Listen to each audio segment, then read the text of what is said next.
Bonjour à tous, quand on s'intéresse à une nouvelle crypto-monnaie et que l'on souhaite faire ses recherches sérieusement avant d'y investir, on arrive bien souvent à la conclusion que pour comprendre à 100% ce que fait le token, est-ce qu'il y a des risques technologiques, il faudrait pouvoir lire le code et le comprendre dans le détail. Malheureusement, si vous êtes comme moi, vous n'êtes pas du tout développeur, vous n'avez pas de grosses connaissances en code, c'est quasiment impossible, on va pas se mentir, c'est très compliqué pour quelqu'un qui n'a pas de connaissances de faire ça. Mais aujourd'hui, comme vous en doutez peut-être, je vais vous présenter un outil qui va faire ce travail pour nous, analyser le code du token et nous présenter les résultats d'une manière beaucoup plus digeste, beaucoup plus lisible et surtout compréhensible pour les noobs du code. Donc c'est parti. Donc l'outil, c'est un site qui s'appelle DeFi, de.fi, voilà, c'est l'URL toute simple. Il y a d'autres données autour des yields, des NFT, des wallets. Aussi, j'ai vu une partie Shield où ça permettrait de révoquer les permissions des wallets que je n'ai pas testé, donc je vous laisse regarder de votre côté si ça vous intéresse. Mais aujourd'hui, ce qui va nous intéresser, c'est la partie scanner, donc qui va nous permettre d'étudier n'importe quel smart contract, token ou NFT avec les possibles menaces et vulnérabilités grâce à leur outil d'analyse en profondeur. Au niveau des chaînes supportées, donc vous voyez qu'il y en a quand même pas mal, plus que sur pas mal d'outils qu'on a déjà présentés sur la chaîne. Bien évidemment, avant de scanner, vérifier que la blockchain est supportée par le site. Maintenant, on va faire un exemple en direct. Donc, pour cela, il faut aller chercher l'adresse du contrat. Donc moi, je vais aller sur CoinMarketCap. Vous pouvez aller sur CoinGecko ou la plateforme qui vous intéresse. On va aller prendre un shitcoin ou un memecoin assez loin dans le market cap. On va essayer de trouver un shitcoin bien suspect. Mais tiens, celui-là par exemple, Squid Grow. Donc voilà, bon, déjà rien que le nom, vu l'historique aussi des projets autour de Squid Game, bon, on peut se douter que ça sera pas ouf. Mais donc là, vous voyez sur le contrat, donc il est déployé sur Ether et BNB. Donc là, on va copier l'adresse. Voilà, on a copié l'adresse du contrat de déploiement du token qu'on va venir tout simplement coller sur DeFi Scanner. Donc là, avec l'adresse, on peut choisir si on veut étudier sur BNB ou sur Ether. On va prendre BNB. On attend que l'outil fasse son travail. Donc là, on a le résultat avec, premièrement, le score global du site, 0 sur 100, clairement pas ouf. Les items, après, en très haut risque, donc là, ils en ont trouvé 4 autour du code de ce contrat.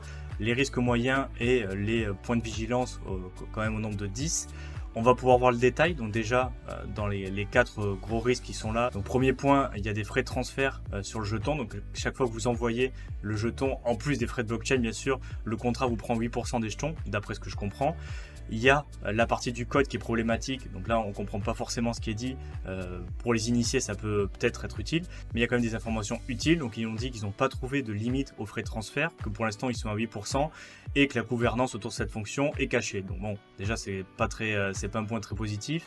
Ensuite il y a des limites de transfert, donc là encore une fois le code, mais on nous dit que le maximum et le minimum de tokens qui peuvent être transférés peut être limité dans le code et le maximum peut être mis à 0, c'est-à-dire que le détenteur de la gouvernance du contrat peut décider du jour au lendemain que vous ne pouvez plus transférer vos tokens, c'est-à-dire régler à 0 cette fonction, et du coup vous pouvez tout simplement plus envoyer de tokens parce que le code du contrat ne le permettra tout simplement plus. Ensuite, on nous dit que le contrat rend possible le drainage des ethers pendant un transfert de token ou un approval autour de ce contrat, donc c'est quand même là encore assez problématique. Et ensuite finalement on nous dit qu'il y a un risque de dump important parce qu'il y a un wallet privé qui contient la plupart des tokens, donc s'il décide de dump, évidemment c'est problématique, mais il y a plein de coins qui sont dans ce cas là. Et j'ai oublié de le dire, mais en plus pour chaque cas en principe ils vous mettent un exemple de pourquoi ça peut être problématique cette fonction là dans un contrat, avec un exemple d'un risque qui s'est concrétisé sur un autre protocole,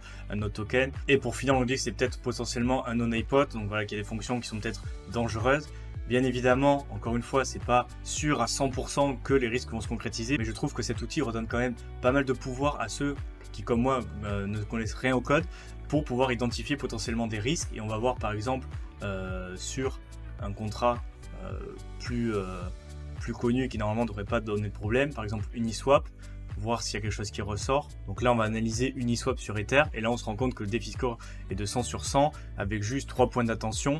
Et donc on se rend compte que sur un token dont on connaît quand même pas mal la fiabilité, Uniswap, il y a juste 3 points de vigilance. Donc c'est quand même intéressant parce qu'on arrive sur les tokens memecoin, un peu shitcoin, à détecter des erreurs, et sur ceux qui sont quand même assez legit, à pas en trouver. C'est quand même intéressant d'avoir cet outil là pour faire des comparaisons. Et finalement je voulais vous montrer d'autres informations utiles pour le coup à droite de l'écran, avec le type du token, l'adresse du contrat qu'on a déjà trouvé, mais qui est le créateur du contrat. Donc ça permet d'aller faire ces petites recherches si on a envie sur un explorateur de blockchain, et surtout l'analyse de la liquidité du token. Est-ce qu'ils sont majoritairement unlocked, est-ce qu'ils sont locked, est-ce qu'il y a du burn, donc ça peut être des informations intéressantes, et où se trouve la liquidité.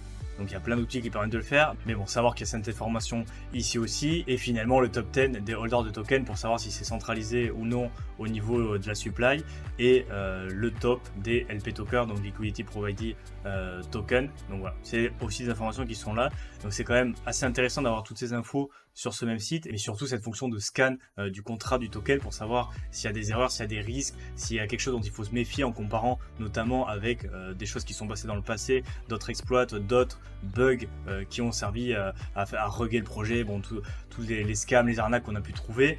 Donc finalement, notre site sympa et utile à mettre dans notre caisse à outils d'analyse du projet. Si cette vidéo vous a plu, n'hésitez pas à vous abonner à la chaîne, à mettre un pouce bleu pour soutenir le projet. Je vous mets dans la description de la vidéo mon guide offert si vous souhaitez débuter dans la crypto-monnaie. Et pour ma part, je vous laisse et on se retrouve dans une vidéo très bientôt. Salut à tous.